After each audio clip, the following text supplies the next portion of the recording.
Hey, what up, everybody? This is Stevie Breach coming to you. I don't know if you guys saw the tweet. I had to see it through retweets because Impact Wrestling blocked me a few months back. But basically, they put out a tweet after the pay-per-view on Sunday saying, if you were unhappy with the Night of Champions show, basically there are alternatives in wrestling, much like there are alternatives in technology.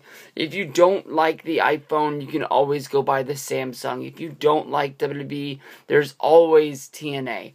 I think TNA puts out a good product. I think that they have a good home on Wednesday nights. I think that it's going to take some getting used to being on Wednesdays. I think that, I haven't got used to it yet, but I think if I ever do get on track, it's a good night because basically the only wrestling that WWE pumps out on Wednesday nights is Superstars. And I don't know many people really going out and checking out Superstars on a nightly basis or a weekly basis. I apologize. I see a few people tweeting out things about Main Event, and that seems to be a good show that's still going on. Tonight's show I heard was really good. Basically, we had some Big Show and Mark Henry stuff and some other matches that go along with what's going on in WWE. It's not like they've just completely turned it into a jobber show. But, that's a show that I wish I had more time to watch in my week. But I thought the Night of Champions was a great pay-per-view. I still feel like I'm streaming the shows. Like, basically my $10 a month to pay for my WWE Network service just doesn't seem like is enough to pay for these pay-per-views when they come on. I remember, back in the day, basically if I didn't have the money to order a pay-per-view, I would sit around and I'd wait for the Monday Night Raw to come on the next night. And last night, I think that for a show that came on after a pay-per-view, I know everybody always calls it the post-Mania Monday Night Raw, but this was just like a post-pay-per-view Monday Night Raw. The first show normally puts you in the new direction, finding out if your main event is going to be a rematch, finding out if your main event is going in a different direction, and you're going to get a fresh matchup and not know really what's going down.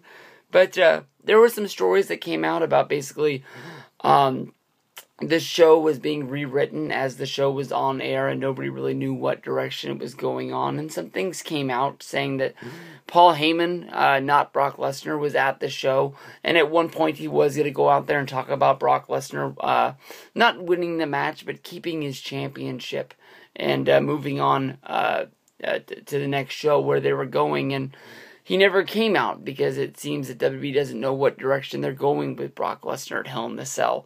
But in my mind, honestly, there's a few options that WWE could go. You could do John Cena versus Brock Lesnar for a third time.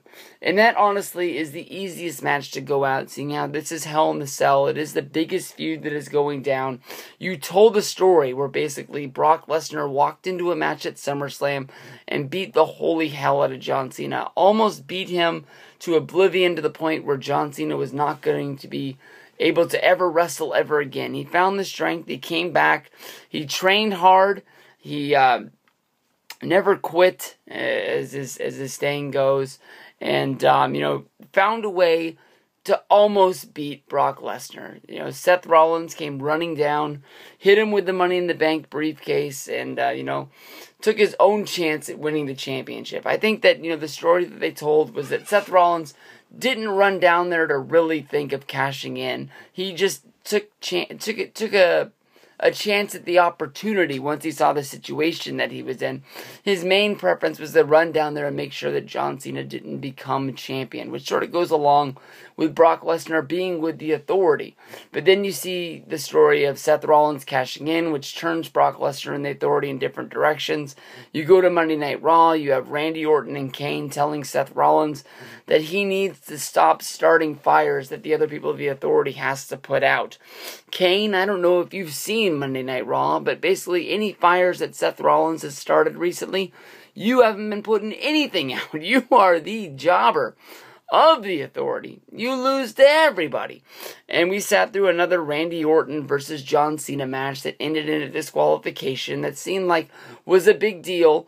And, we kept thinking that maybe this was going to be something, but, there they come to stop the match as everybody thought they were going to, but the match went long enough that basically they thought, hey, maybe we're going to get a winner out of this. And it seems to me that just the night before Monday Night Raw, I was talking with some friends, and I was defending the fact that, people shit against Randy Orton against John Cena anytime this match comes on, basically, because what year was that? 2006, 2007, somewhere in there was the John Cena versus Randy Orton year. I don't know how many matches they had on pay-per-view, but more than likely it was more than 6.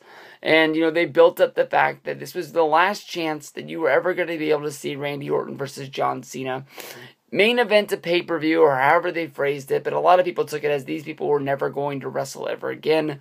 Seems they wrestled in 2009 or 2010, and then, of course, last year at the TLC pay-per-view, which was a great match that everyone shit on because nobody wanted to see the match. I'm not the biggest fan of Randy Orton, but I do know that Randy Orton is one of the 2 best wrestlers in the WWE, and I don't understand why people wouldn't want to see John Cena and Randy Orton go at it. 2 of the biggest names out there. I know we've seen it, but I know that both of these guys know how to put on a fresh match. John Cena is a guy who knows when he's in the main event, he needs to deliver because he is the poster child of the WWE, and he needs to point them in a different direction to make sure that, he's looking good, they're looking good, everyone's making money at the end of the day. I do think that WWE has an idea of what they want to do for Hell in the Cell. I think that they just wanted to waste the show and just give a smaller build because of the fact that Brock Lesnar's not going to be on TV, so probably more than likely the week before the pay-per-view. I think that, you could do Seth Rollins versus John Cena and have him get his rematch have him get his revenge before he gets his rematch. But I do think that definitely with Dean Ambrose being the man on Monday Night Raw last night, basically coming out and saying that he's not dead, that Seth Rollins gave him the funeral with Kane, and then, he wasn't really dead. He was out driving around in a van around the country, refining himself, retooling himself. They basically said everything in the world except for he was in Hollywood making a movie, and, he came back, and now he's ready to fight, and he's returned to WWE, and he wants a piece of Seth Rollins. He wants his revenge for basically Seth Rollins ending the best ride that they ever had in the Shield, and he wants to show that he belongs there.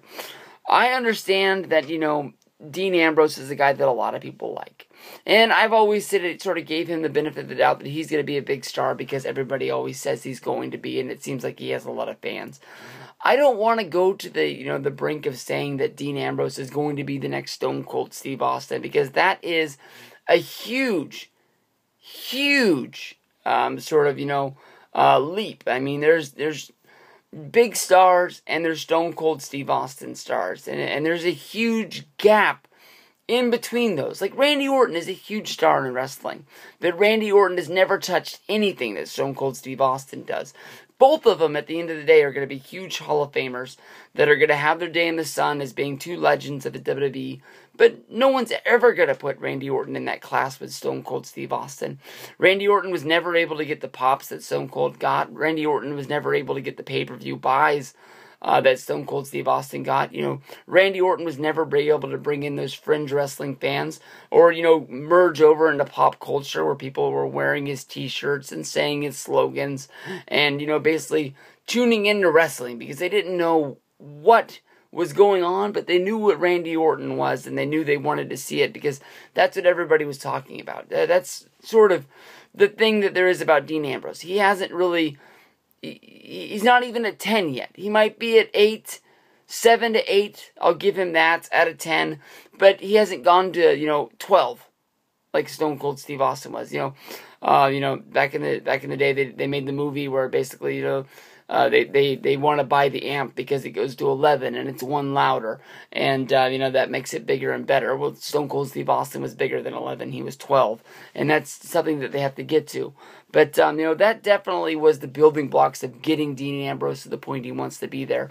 I feel like the program with Seth Rollins versus Dean Ambrose has gone a real long time. Of course, they did the pay-per-view where they were supposed to have the match, and then it never happened because of, getting thrown out of the arena. But we got a big brawl, and then they had the match at SummerSlam, and then, He was supposed to miss this show because of the fact that he was making the movie, but Roman Reigns' injury means he had to come back, and now it seems like this is the time you do that match.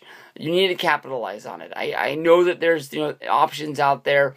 John Cena versus Brock. There's John Cena versus Seth Rollins. John Cena versus Brock versus Seth Rollins. And then there's the 4-way with all 4 of them in there with Dean Ambrose.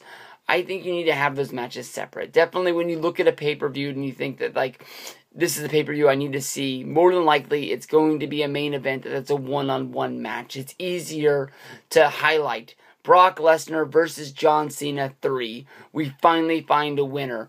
Basically with the Hell in a Cell, I know that they always, say there's no way into it, but, you go back, Kane walked down and he walked into the first one. Guys have opened the cell door. Guys have gotten through the cell door. Guys have cut it open with clippers. I'm pretty sure that there's been 1,000 gimmicks in order to how to get people into there. People have hid underneath the ring. No, that was Elimination Chamber where Shawn Michaels did that. There's 1,000 ways to get people in there if you want to get people in there. But definitely Hell in the Cell, when you think about it, is, the way. We must find a winner. This is how we're going to do it. I think that you have to do Lesnar versus Cena. I think that you've built the story of Cena has no chance. Cena almost beat him, but, he came down there. Now we need to really see, can Cena beat Brock Lesnar? The only question is, what's your WrestleMania main event? The surgery that Roman Reigns had, and he seemed to be the guy that they were going with.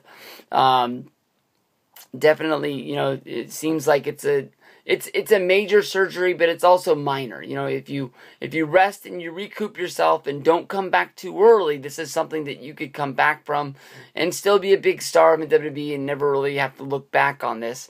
It's not something that's going to linger on for a long time, and it's not something that should keep him out forever and ever. Like with Daniel Bryan, he went out to have minor neck surgery, and next thing you know, it's almost to the point where Daniel Bryan doesn't even know what's wrong with him, and we don't even know when he's coming back. Some people say Survivor Series now. Some people say Royal Rumble. Some people say WrestleMania. It's a huge question mark, and there are some good things that go along with Roman Reigns' injuries. My buddy Freaking Yeah 88 pointed out that basically people were turning on Roman Reigns when you watch SummerSlam. They did not want to see him, and now he's going to be gone for a while. And WWE fans are easy to sort of, manipulate. And definitely WWE fans, when you don't have something for a while, that's when you want to have it back. And if Roman Reigns is gone for 2 to 3 months, definitely people are going to start remembering, like, hey, Roman Reigns was a badass wrestler that was kicking a lot of ass. As far as I can remember, we've never seen him lose a match. And, he should be on TV and he should be whooping ass. They're going to forget about, the fact that they were booing him out of the ring at Survivor Series, cheering for Randy Orton, and wanting him to get there. So definitely that could help. Who knows what Daniel Bryan's going to be like. More than likely, when he finally comes back, he's going to get one of the loudest pops we've ever heard. And people are going to, truly let him know that he's been missed, no matter what city he comes up in. But it's been a long time, and the Yes Movement isn't what it once was, because we haven't been doing it. Who knows if that's really going to catch on and happen again for him.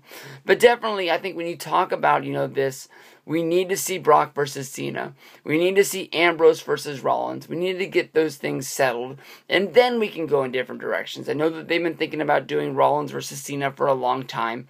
That was supposed to be the after SummerSlam sort of, those shows that got us through, and I know that they teased something that got leaked that was like Cena versus Rollins in Malaysia as the championship match, and that didn't end up because of the DQ finish. Cena didn't get it done. But definitely, I think Hell in a Cell is going to be a big pay-per-view. It always is. It has a lot of buzz. Sometimes, like, Hell in a Cell 2010, the pay-per-view falls out and it's a little bit of a dud. But I think that, honestly, when it comes down to it, Hell in a Cell is going to be a great show. It's going to be led by John Cena versus Brock Lesnar. And then we're going to get Seth Rollins versus Dean Ambrose, more likely as a cell match as well. And they're going to build us a good undercard, and it's going to be a great show. I don't know where Hell in a Cell is, but basically, if you're getting this show, I hope the hell you have tickets, because Hell in a Cell is always something that I wanted to cross off my bucket list. WrestleMania 28, I got to see it. with it was Undertaker versus Triple H, the end of the era match with Shawn Michaels, and it really did deliver. So Hell in a Cell, 2 thumbs up. You're really gonna love it. Peace out, everybody. Have a good one. John Cena, we gotta see him win the championship. It's gonna be a good one. Peace out.